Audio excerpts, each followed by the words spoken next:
Present indefinite में हमने जो डिस्कस किया था उसमें हमने ये डिस्कस कर लिया था क्या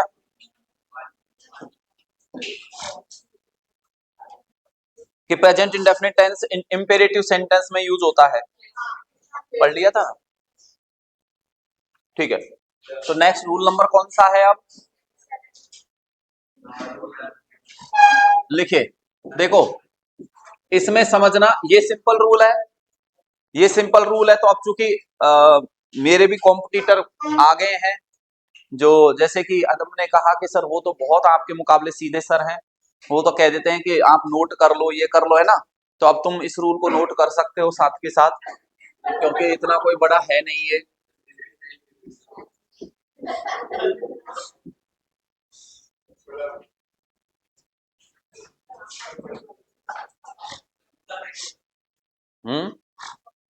जो कैंडिडेट जैसा समय गुजरता जाए उसके अकॉर्डिंग अपने फेवरेट को चेंज करता जाए, वो एक व्यक्ति विश्वसनीय नहीं कहा जा सकता, वो ट्रस्टवर्दी नहीं होता, वो व्यक्ति, उस व्यक्ति पर कभी विश्वास नहीं करना चाहिए। नहीं नहीं नहीं, वो उससे मतलब नहीं है। Present continuous tense is used for an action that is in process at the time of speaking। यानी प्रेजेंट कंटिन्यूअस टेंस का यूज ऐसे एक्शन के लिए किया जाता है जो बोलने के समय पर प्रोसेस में चल रहा हो। ठीक है, सिंपल सा एक रूल है। जैसे कि हम कहें आई एम रनिंग, तो ये सेंटेंस तभी कहा जा सकता है जब बोलने के समय पर ये प्रोसेस में होगा। जैसे I am reading newspaper,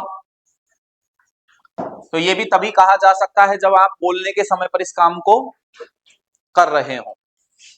rule number 8 क्या कहता है, यहां से अब थोड़ा समझना, अब नोट नहीं करना है क्योंकि कंपटीशन यहां तक का ही था। Present continuous tense is also used for an action that is related to a long time process and has not been completed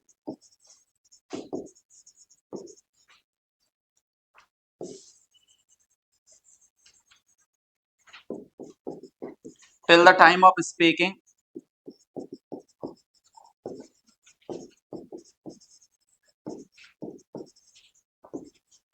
whether directly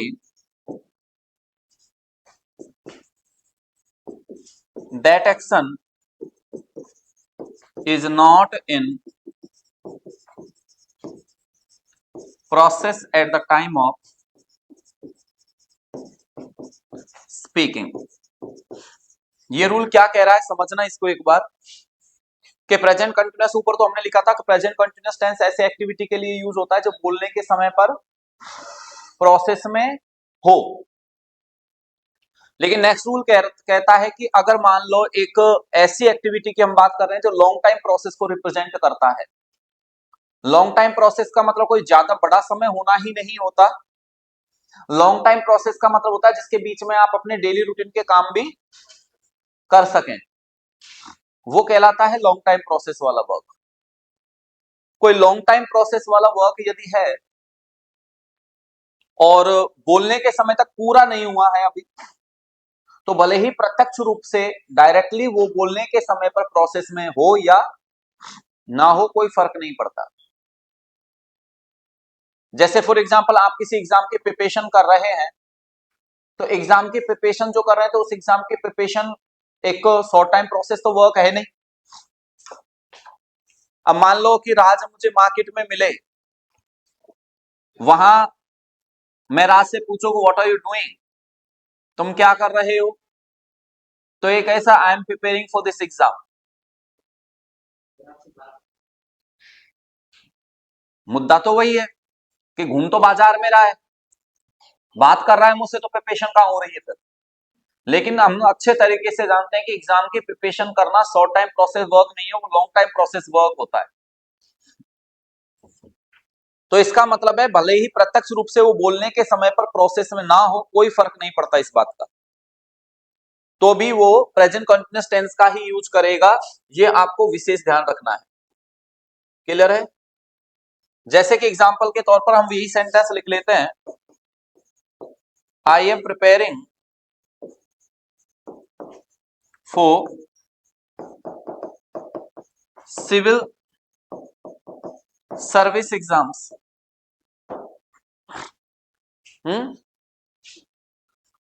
तो I am preparing for civil service exams, तो यहां पर आपने present continuous का use किया। ये किस वजह से यूज किया? क्योंकि ये लॉन्ग टाइम प्रोसेस को रिप्रेजेंट करने वाली एक्टिविटी है। क्लियर? अब इसके बाद में जो नेक्स्ट रूल आता है, उस रूल की बात अगर हम करें, रूल नंबर 9, तो इसमें आप लोगों को ध्यान रखना है कि फ्यूचर एक्टिविटी को रिप्रेजेंट करने वाला कंसेप्ट हमारे सामने यदि आता है तो क्या हमें अप्लाई करना होता है। अब फ्यूचर में होने वाले काम की हम अगर बात करते हैं, तो ध्यान रखना वहां 4 तरीके के कंसेप्ट आपको अप्लाई करने होंगे।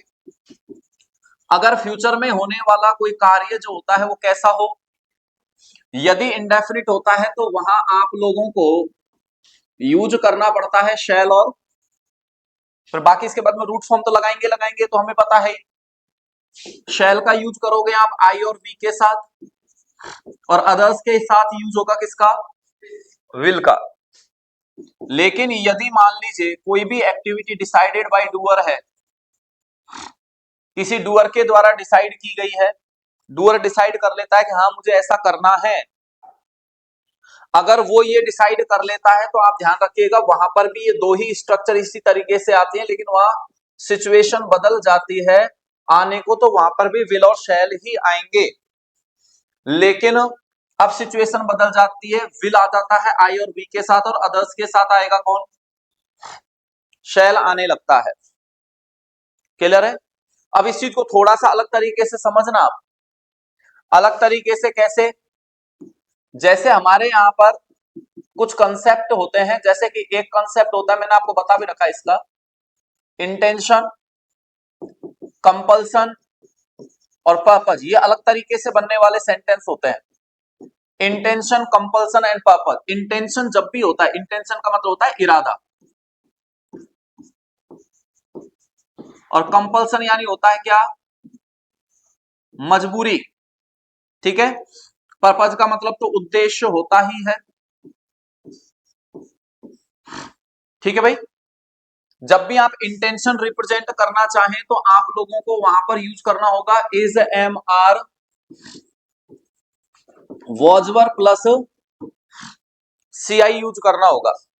सीआई मतलब नहीं, कॉमन इन्फिनिटी तो है, 2 प्लस रूट फॉर्म। और जब आपको कंपल्सन बताना होगा तो आपको has, have, had plus CI लगाना पड़ेगा। ठीक है? और उद्देश्य जब बताना है तो अदर फॉर्म प्लस सीआई लगाना पड़ेगा। अब इसमें समझने वाली बात क्या है कि इंटेंशन हमेशा व्यक्ति का खुद डिसाइड करता है। व्यक्ति इंटेंशन खुद डिसाइड करता है, जबकि मजबूरी दूसरे के द्वारा डिसाइड की जाती है। जैसे जानवी कहती है कि मुझे क्लास में आना पड़ता है, मुझे पढ़ना पड़ता है, वरना मेरा तो मन नहीं करता। और यही रीजन है कि मेरा मन नहीं लगता, सर चाहे कितना भी अच्छा टॉपिक बोल रहे हो, पढ़ा रहे हो, समझा रहे हो, मैं फिर भी मोबाइल में लगी रहती हूं। तो ये मजबूरी है इसकी। नहीं जानवी?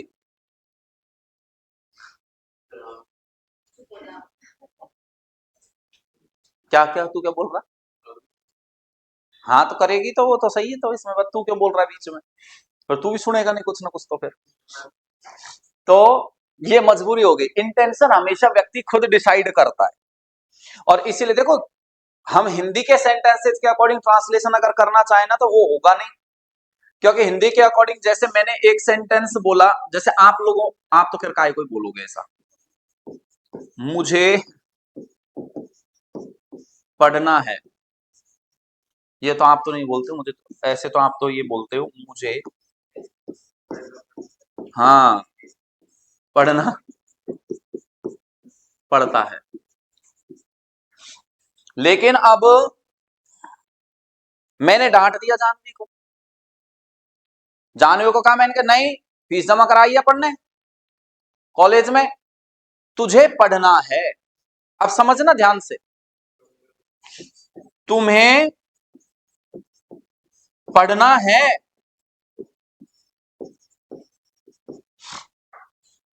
तुम्हें पढ़ना है। अब देखो इस वाले सेंटेंस के स्ट्रक्चर और इस वाले सेंटेंस के स्ट्रक्चर देखो, दोनों सेम है ना, लेकिन इसमें इंटेंशन है और इसमें कंपल्सन है, क्योंकि ये व्यक्ति ने खुद ने डिसाइड नहीं किया, इसके बिया पर किसी और ने डिसाइड किया। व्यक्ति का तो इरादा पूछा ही नहीं कि वो चाहता है कि नहीं चाहता इस काम को। जानवी ने मना कर दिया कि सर पढ़ना कोई जरूर थोड़ी है इस जीवन में सफल होने के लिए, है कंपटीशन ही थोड़ी ना देता है हर व्यक्ति, और नौकरी थोड़ी करता है, मैं तो सेल्फ अपना बिजनेस खड़ा करूंगी। बिल्कुल उस व्यक्ति की तरह, जैसे एक बार एक गुजराती व्यक्ति के बारे में कहानी चलती है, वो किसी ऑफिस में गया, शायद आई थिंक गार्ड की वगैरह की किसी की नौकरी करने गया था, तो वहां का जो मैनेजर था, मैनेजर क्या एचआर होगा शायद मेरे ख्याल से, तो उसने उससे कहा कि तुम कितना पढ़े लिखे हो, क्या जानते हो, इतना पढ़े लिखे हो कि नहीं, ये उसने काफी कुछ बातें की, तो उसको रिजेक्ट कर दिया। रिजेक्ट कर दिया तो अब वो व्यक्ति वहां उस अनजान शहर में इतनी दूर चला गया, अब वहां करे क्या, तो उसने क्या किया कि अब जीने के लिए कुछ तो करना पड़ेगा भाई, कब तक मैं मतलब सरवाइव करूंगा, नौकरी के लिए अप्लाई तो करूंगा, तो यहाँ रहना तो पड़ेगा ही पड़ेगा, इस कंपनी में नहीं तो दूसरी में जाऊं, दूसरी में नहीं तो तीसरी में जाऊं, तो रुकूं कैसे। अब गुजराती व्यक्ति था ही, तो गुजराती व्यक्ति का बिल्कुल, गुजराती व्यक्ति जो होते हैं बिल्कुल वणिक दिमाग से चलते हैं हमेशा, तो उसने क्या किया, जैसे वणिक समाज में क्या होता है कि जैसे और वर्ग जो होता है वो पढ़ाई करेगा, लेकिन 24 घंटे तो पढ़ाई नहीं करता ना, और वर्ग कोई भी हो, 24 घंटे कोई नहीं पढ़ता, तुम पढ़ते हो 24 घंटे नहीं। इन्होंने इतनी गजब स्ट्रेटजी बना रखी है कि अपने बच्चे को, मतलब इनके घर से मम्मी जो होती है वो लड़कों को कि जा पापा को गद्दी पे चाय दे आ, चाय दिया, ये दिया, ये दिया, खाना दिया, टिफिन दिया, ये इस तरीके से बोल बोल के रोज पहुंचा दे। पापा जब तक चाय पियेंगे या खाना खाएंगे तब तक उस बच्चे को वहां बिठा देते हैं, फिर वहां पर थोड़ी देर बच्चा और बैठा रहता है, तो वो ग्राहकों के साथ मोल भाव करना या बात करना वहां पर उसके पिताजी वगैरह जो भी वहां बैठते हैं वो करते हैं, तो वो सुन सुन के धीरे धीरे सीखता है, फिर एक्टिव रूप से थोड़ा समय निकाल के बैठने लगता है, गद्दी पे बैठने लग जाता है, काम करने लगता है दुकान पे। और मैंने देखा है कि ग्रेजुएशन करते करते हम जब बेरोजगार की श्रेणी में आ जाते हैं, वहीं ये एक अच्छा बिजनेस टाइकून बनने की ओर अग्रसर हो चुका होता है, क्योंकि स्ट्रेटजी तो पहले सीख चुका होता है। तो और ऐसा नहीं है पढ़ते नहीं है, ऐसा नहीं है पढ़ते नहीं है, पढ़ते खूब है, क्योंकि उनको भी पता है कि 24 घंटे कोई नहीं पढ़ेगा, तो उन्होंने फिक्स कर रखा है शेड्यूल, मुझे इस टाइम पर पढ़ना है, जितना और लोग पढ़ते हैं उतना ही मुझे पढ़ लेना है। 4 घंटे 5 घंटे अगर रेगुलर अगर कोई व्यक्ति पढ़ता है ना, तो 10th 12th में मोर देन सफिशियंट होता है, रेगुलर अगर पढ़ रहा है तो। आप भी अब एवरेज निकाल लो, 5 और 6 आवर्स जो है ना, वो रेगुलर आप पढ़ लो। रेगुलर का मतलब रेगुलर ही होना चाहिए, उसमें किसी भी दिन का गैप नहीं लगना चाहिए, तो देख लो आपकी परफॉर्मेंस अपने आप आ जाएगी बेहतरीन। तो वैसे ही उस व्यक्ति ने क्या किया, उसके पास जितने पैसे बचे थे उनसे अब कैसे करें, तो उसने वहां पर कुछ टमाटर वगैरह खरीद के और उनको घर घर में जाकर, और वहीं 2 4 5 घरों में जाकर डिलीवर किया। इतने पैसे थे उसके पास, 2 5 10 घरों में डिलीवर किया। उनको वहां पर किसी घर वाले ने मना किया, किसी ने हाँ कर दी, किसी ने क्या, तो थोड़े से एक्स्ट्रा पैसे आ गए। उन पैसों से फिर दूसरे दिन और ज्यादा घरों में डिलीवर किया, उससे फिर नेक्स्ट में किया, तो लोगों को थोड़ा विश्वास जमने लगा, तो उसने सबको बंदी बना दी कि हाँ सब मैं आपके यहाँ डिलीवर कर दूंगा। टमाटर के बाद में दूसरी सब्जियां, फिर फ्रूट्स डिलीवर करने लग गया, और उसके बाद में उसने एक तरीके से कह सकते हैं ना कि इनकी ग्रोसरी वगैरह की और सब्जी वगैरह की इनकी चेन एक खोल ली उसने। और जब उसका एक बड़ा टाइकून जब वो बन गया, तब उससे जब एक इंटरव्यू लिया गया तो इस इंटरव्यू में पूछा गया कि आपकी सफलता का राज क्या है? मेरी सफलता का राज है मेरा अनपढ़ होना। कि अनपढ़ होना कैसे? कि अगर मैं पढ़ा लिखा होता तो उस दिन उस कंपनी से रिजेक्ट नहीं होता। और आज मैं ये नहीं कह रहा हूं कि कोई भी नौकरी छोटी है या बड़ी है, लेकिन आज भी मैं गार्ड की नौकरी कर रहा होता और आप मेरा इंटरव्यू नहीं ले रहे होते। तो वो तो डिपेंड करता है व्यक्ति क्या सोचता है किस तरीके से। लेकिन जिस काम को भी करो दिल से करो।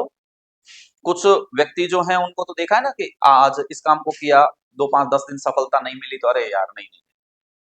जब हम बिल्कुल सफलता के नजदीक होते हैं तो ये मान के सफलता मिल नहीं रही है छोड़ देते हैं, फिर वही गड़बड़ हो जाती है ना। तो ऐसा अपन को नहीं करना है। तो मुझे पढ़ना है और तुम्हें पढ़ना है, दोनों बोलने में सुनने में एक जैसे लग रहे हैं लेकिन दोनों में बहुत अंतर है। मुझे पढ़ना है मतलब प्रेजेंट, वेरी गुड। है मतलब प्रेजेंट, तो इंटेंशन है तो प्रेजेंट में इज एम आर और पास्ट में तो यहां हो जाएगा आई एम टू स्टडी। लेकिन ऐसे सेंटेंस आपने बहुत कम सुने होंगे, आई एम टू स्टडी। क्यों? क्योंकि इंटेंशन से हम कोई काम करते ही नहीं है जिंदगी में। तुमने तो ये सुना होगा आई हैव टू स्टडी, ये सबसे ज्यादा सुना है तुमने। मैंने देखा है कि जैसे आप कहीं पे भी लो, सुनने को भी आपको सबसे ज्यादा ये मिलेगा, आप अपनी लाइफ में यूज भी सबसे ज्यादा यही करते हो। शिल्पा शेट्टी नाम की एक अभिनेत्री है, वो एक शैम्पू का एड किया करती थी, पेंटीन शैम्पू। उसमें वो बोलती थी लाइमलाइट में आने के लिए I have to look fair.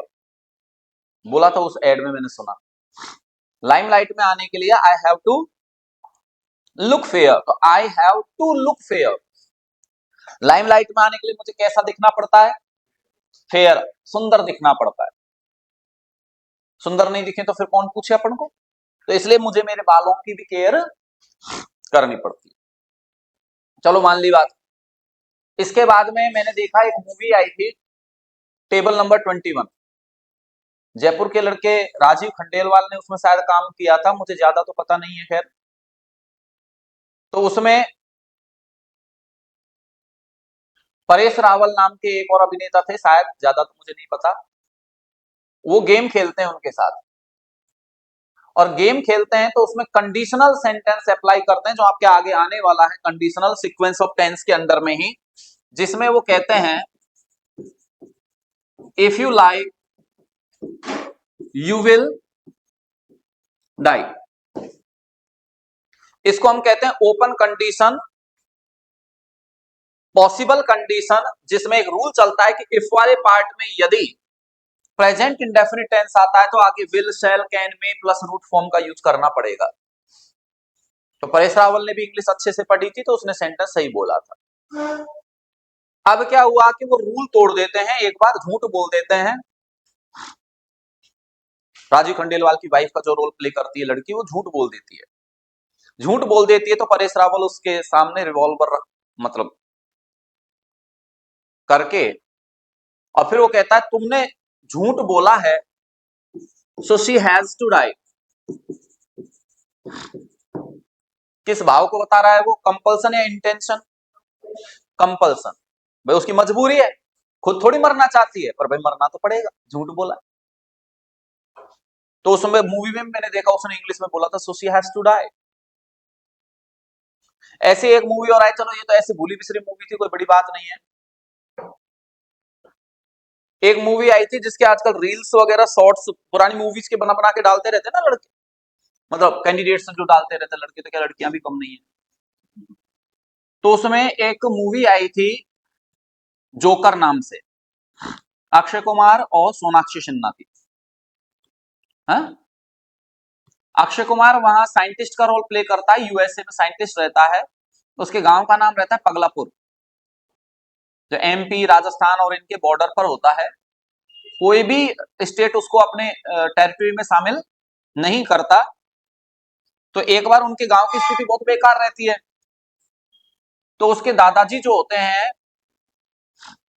उसके पास वहां सूचना पहुंचती है अक्षय कुमार के पास वहाँ यूएसए में, वो यूएस में सेटल रहता है, गांव उसका आना जाना नहीं होता। एक बार उसके पास सूचना पहुंचती है उसके दादाजी बहुत ज्यादा बीमार है और ऊपर जाने वाले हैं कुछ, तो इसलिए वो उनसे मिलने आ जाता है। गांव की मतलब मिलने आता है, उससे पहले क्या होता है वहां पर जब मिलने आने की तैयारी करता रहता है तो बैग पैक कर रहा होता है, तो वहीं पर सोनाक्षी सिन्हा रहती है, तो वो कहती है तुम ये क्या कर रहे हो, कि मैं गांव जा रहा हूँ। गांव वे उस देखते हैं तुम्हारा गांव तो बिल्कुल ऐसा बिल्कुल बैकवर्ड गांव है, एक साइंटिस्ट वहां कैसे जा सकता है, तुम वहां जाना चाहते हो। तो उसने वहां बोला था yes I am to go, I am to go. क्यों बोला उसने, क्योंकि उसके दिल में बहुत दिनों से ये बात रहती है कि मैं अपने गांव की स्थिति सुधारूं, लेकिन चूंकि वहां यूएसए में उसका वर्कलोड इतना ज्यादा होता है कि वो आ ही नहीं पाता। अब उसे मौका मिलता है कि एक पंथ दो काज हो जाएंगे, दादाजी का भी समाचार ले आएंगे और गांव की स्थिति भी देख लेंगे। तो उसने कहा था I am to go, intention या कंपल्सन, इंटेंशन है क्योंकि be form plus CI use कर रखा है उसने। ऐसे एक मूवी आई थी ये जवानी है दीवानी, रणबीर कपूर और दीपिका पादुकोण की थी, उसमें रणबीर कपूर के कैरेक्टर का नाम बनी रहता है शायद, मुझे तो ज्यादा नहीं पता। खैर तो क्यों, क्या हो गया, खुशी क्यों हंस रही है?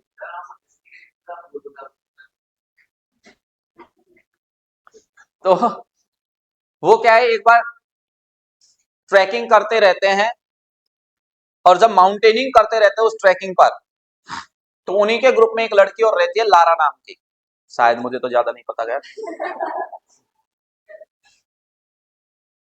ये लड़की मुझे शायद याद आता है, ये वही लड़की थी, वो एक गाना और आया था ब्लू है पानी पानी पानी पानी पानी, उस वाले गाने में भी ये लड़की थी।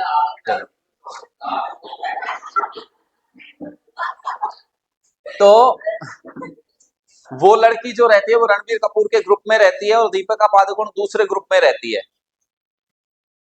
अब क्या हुआ कि वो जब माउंटेनिंग करते रहते हैं तो वो लड़की, लारा नाम की लड़की, देखती है कि वो रणबीर कपूर जो एक पत्थर पर बैठा हुआ है आराम से, तो उसमें वो बोलती है वहां पर, बनी तुम यहाँ आराम कर रहे हो, वी हैव टू विन,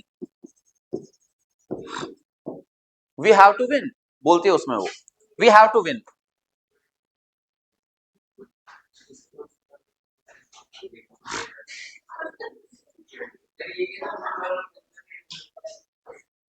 दोस्त से शादी हो जाती है, वो लड़की नहीं, कल की कोचलिन रहता है दूसरी का तो नाम, तो वो लड़की अलग है, वो नहीं, अदिति नाम रहता है उसका।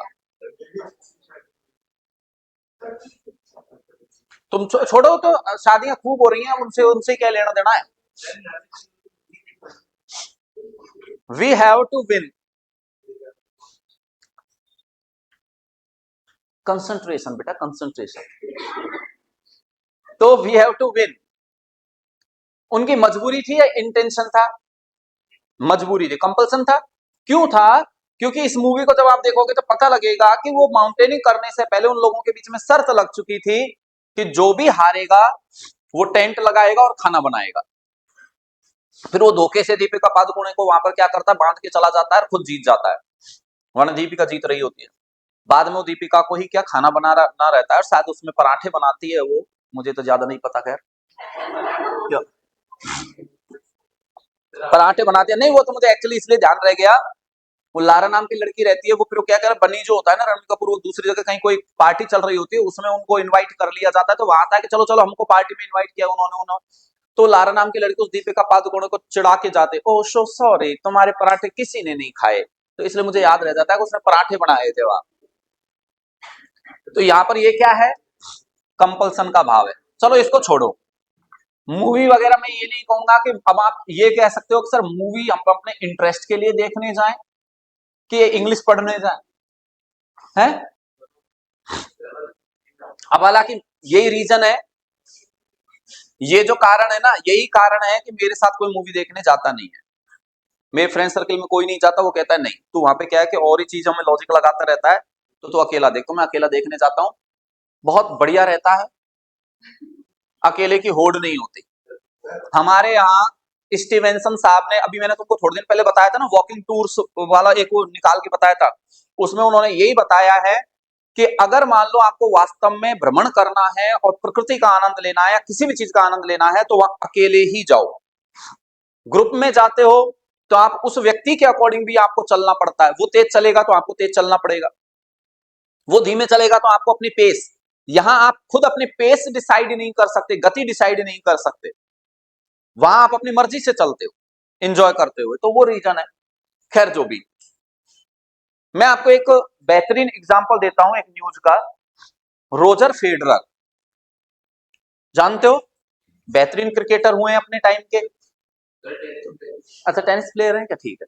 तो उन्होंने पीट सैम्प्रास के रिकॉर्ड की बराबरी कर ली थी 13 ग्रैंड स्लैम जीतकर।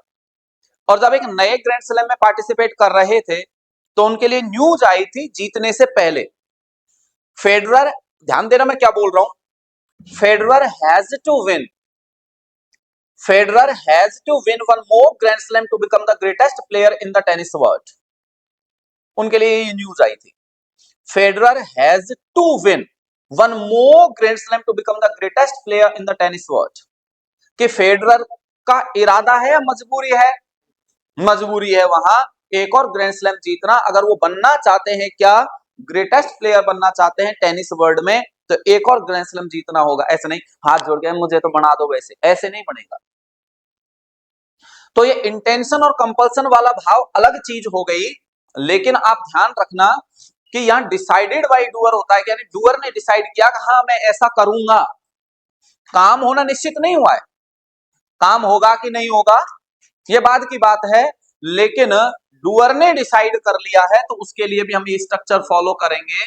लेकिन अगर कार्य का होना कैसा हो जाता है, डेफिनिट हो जाता है, तो फिर हम वहां किसका यूज करेंगे, प्रेजेंट कॉन्टिन्यूअस का यूज करेंगे।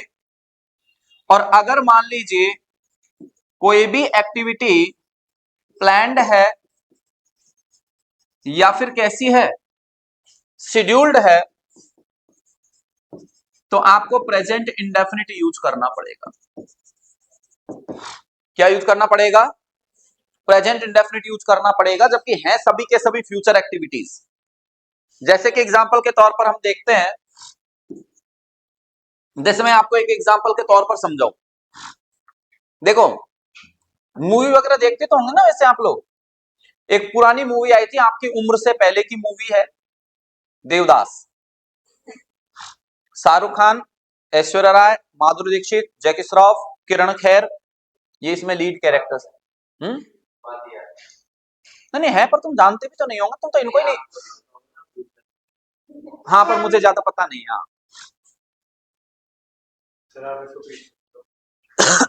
नहीं क्यों, तो आई हैव टू मजबूरी है, क्योंकि फैमिली ने तुम्हारे लिए किया है इसलिए तुम्हें अब करना ही पड़ेगा। नहीं नहीं, तो कंपल्सन खुद के ऊपर भी तो लगता है, तो क्यों नहीं लगता। इंटेंशन कंपल्सन खुद के ऊपर लग जाते हैं, दोनों लग जाते हैं, लेकिन दूसरे के लिए इंटेंशन नहीं लगा सकता कोई दूसरा व्यक्ति। दूसरे के लिए कंपल्सन ही होता है हमेशा, खुद के लिए इंटेंशन कंपल्सन दोनों हो जाते हैं। मुझे ऐसा करना है, मुझे ऐसा करना पड़ेगा, या मुझे ऐसा करना पड़ता है, मुझे ऐसा करना पड़ता था। अब जैसे तुम ये कहो कि नहीं मेरी हॉबी है कि मैं प्लांटेशन पर ध्यान दूं, मैं प्लांटेशन करना चाहता हूं, तो उसमें जब तुम कोई काम करोगे तो प्लांटेशन करोगे, तो हाँ हो सकता है कि एक तरफ आपके भाई बड़े बूढ़ों ने भी क्या किया है कि भाई आप लोगों के लिए बहुत कुछ प्रयास किए हैं, उन्होंने प्लांटेशन किए इसलिए हम अब आज तक जीवित हैं, वरना हम जीवित नहीं रहते। और यही कारण हमारे, मैंने पहले भी आपको बताया था, हिंदू मिथोलॉजी में जो श्राद्ध पक्ष होता है उसका रीजन यही होता है, कौओं को खाना खिलाना या ये जो भी होता है ना, वो उसके पीछे लॉजिक यही है। तो वहां आप ये कह सकते हो कि ये मेरा इंटेंशन है, क्योंकि किसी ने आपके लिए गरीबों की सहायता करना, दुखी व्यक्तियों की सहायता करना, उन्होंने आपके लिए नहीं किया, लेकिन आपको करना है क्योंकि आपकी हॉबी है। किसी ने आपके लिए पहले कुछ कर दिया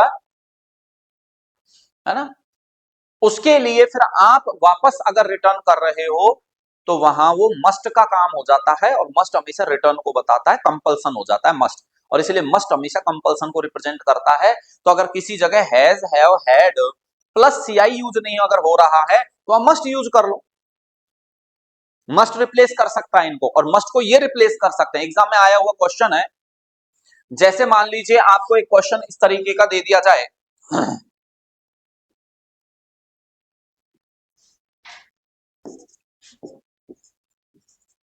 banks have decide to ensure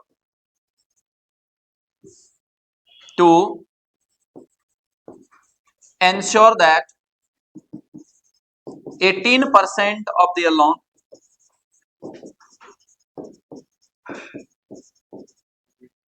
is given to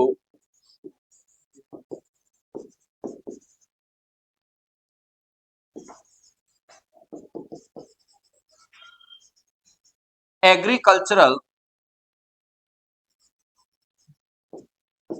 sector. मान लो ये दे दिया आपको अब, और आपको इसको अंडरलाइन करके दे दिया कि करेक्शन करो। अब नियम के अनुसार banks have to decide, banks have to या तो ये करो और या फिर बैंक्स मस्ट डिसाइड करो।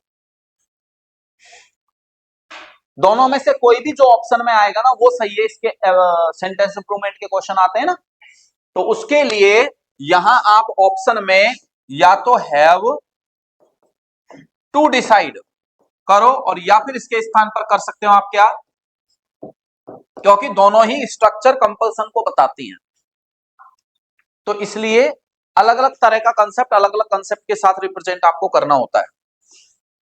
ठीक है, तो उस मूवी में हम देखते हैं, देवदास मूवी में, कि उसमें क्या होता है कि लीड कैरेक्टर में जो होते हैं वो एक तो देवदास होता है, देवा जिसे बोला जाता है, उसमें एक पार्वती रहती है, पारो जो होती है, और किरण खेर पारो की माँ का रोल प्ले करती है।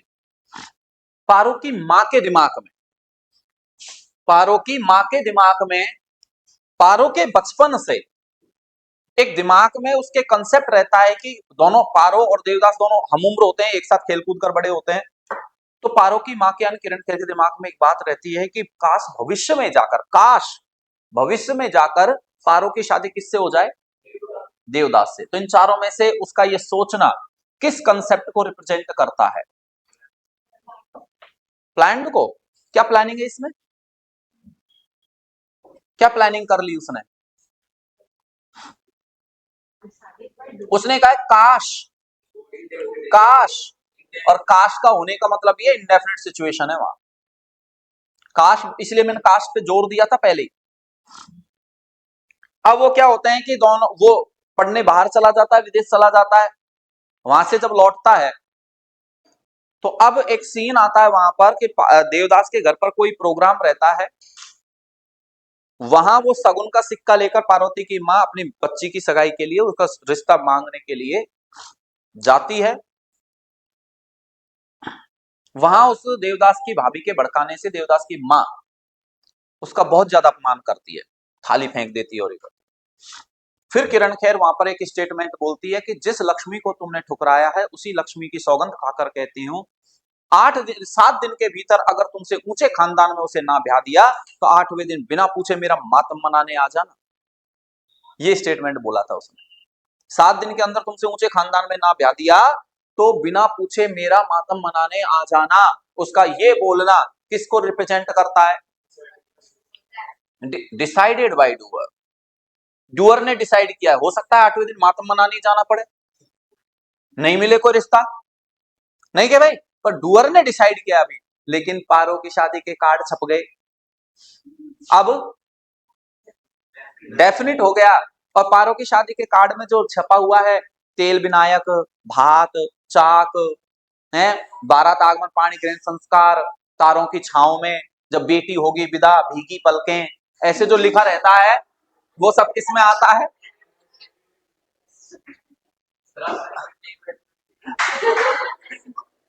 प्लान्ड और शेड्यूल्ड में। ठीक है, तो वो किस में आ जाएगा? प्रेजेंट इंडेफिनिट में। Got it? अब एक बार नोट कर लो इसको, करो नोट। ऐसे लिखा रहता है उसमें, कार्ड पढ़ने में बड़ा आनंद आता है, ऐसे लिखते हैं वो लोग। नहीं, सबसे पहले तो मैं देखता तो मैं भी वही हूँ, डेट टाइम और जगह कौन सी है।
हम्म।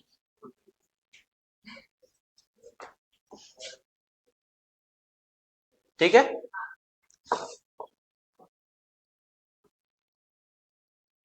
अटेंडेंस हो गई सभी की। फोटो ले लो तुम इसकी, इतना क्या नोट करने में लग रहे हो। हाँ, फोटो ले लो, क्योंकि अभी बीच में फिर तुम वैसे भी वो उसमें जगह छोड़नी पड़ेगी तुमको, वो वाले इसमें फ्यूचर एक्टिविटी वाले उसमें उसके एग्जाम्पल तो लिखेंगे ना अभी अपन, उसके जस्ट बाद में स्ट्रक्चर के बाद में जगह छोड़नी पड़ेगी तुमको।